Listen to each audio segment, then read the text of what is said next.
All right guys, this is my fall food plot update. We're standing here. If you see me swatting, it just got done raining and it's absolutely buggy. It's horrible. I'm getting ready to leave. This is the last thing I'm doing on the farm today and I'm getting out of here. We're not going to be back until hunting season, which is roughly 30 days away. So this has been exactly, today is 3 weeks. So 21 days since we've planted our seed. I believe we've had 2 rains and then it rained this morning just a smidge. As you can see, beautiful, beautiful food plot. If you look back in, I believe it was either a video or 2 ago, you can see when we actually planted it. I showed you what we did and how we did it. And I had a lot of negative feedback on that video saying, Dave, you're doing it wrong. I don't know why you do it this way. You're not doing it the same as other people. I had people email me, text me. He's like, dude, your food plot's not going to germinate.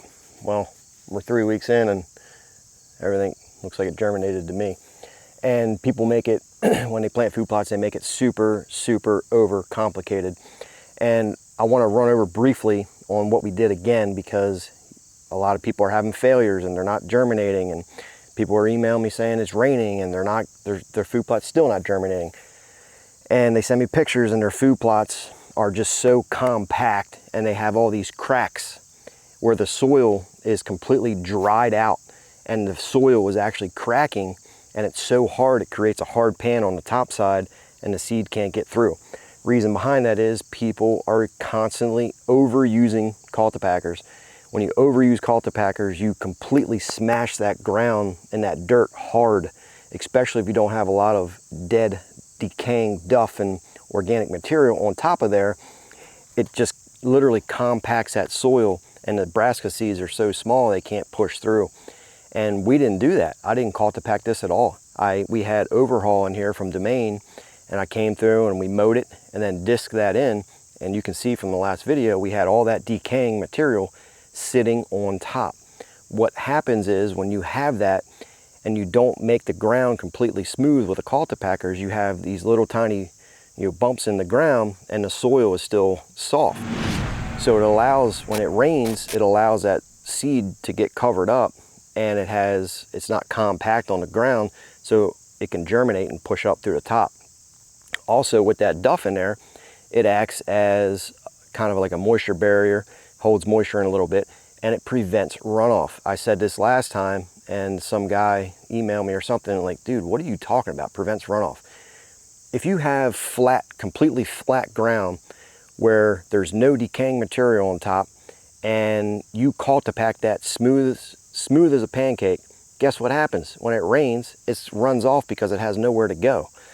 When you leave that ground soft and not cultipack it, and you have that material on top, it holds those seeds so the seeds can't run off, and it holds that moisture in there because the moisture actually has a place to go, which is down. The ground can actually absorb it. If you have a hard pan where you cultipack that, it's kind of like just think of concrete, basically, right? It rains, what's it do? It runs off. This is what you get. We have beautiful brassicas coming up. This is Bombshell from the Maine Outdoors. We added triple 19 to it at planting. Exactly 3 weeks. We did mix in Comeback Kid, which is a clover mix and alfalfa mix, just for a spring green up. So we have some turkey hunting to do in the springs. I love turkey hunting. But this is where we're at. We're at 3 weeks. We have 4 weeks before hunting season, and we planted this roughly 60 days before our average first frost here in western PA. So I'm gonna pack up, get out of here. You guys can have food plots like this. Don't make it overcomplicated. There's so many people online that try to make it complicated, and it's really not. It's so simple. Think of nature. What happens? A bird eats a seed, it poops it out, and it grows. Nobody cultipacked it, nobody stepped on it, nobody planted it. A bird pooped it out, and it grew, right? Well, we literally pooped out seed here, and the rain did the work.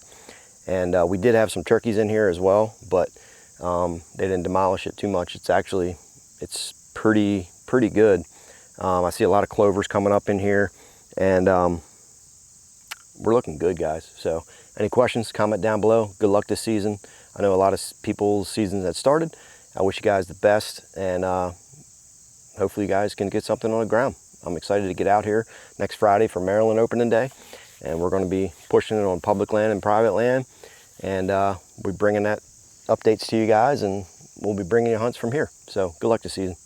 Thanks for watching this video, guys. If you want more information on food plots, soil samples, and habitat management, click this video right here on the screen. Thanks for watching. Subscribe if you guys are new.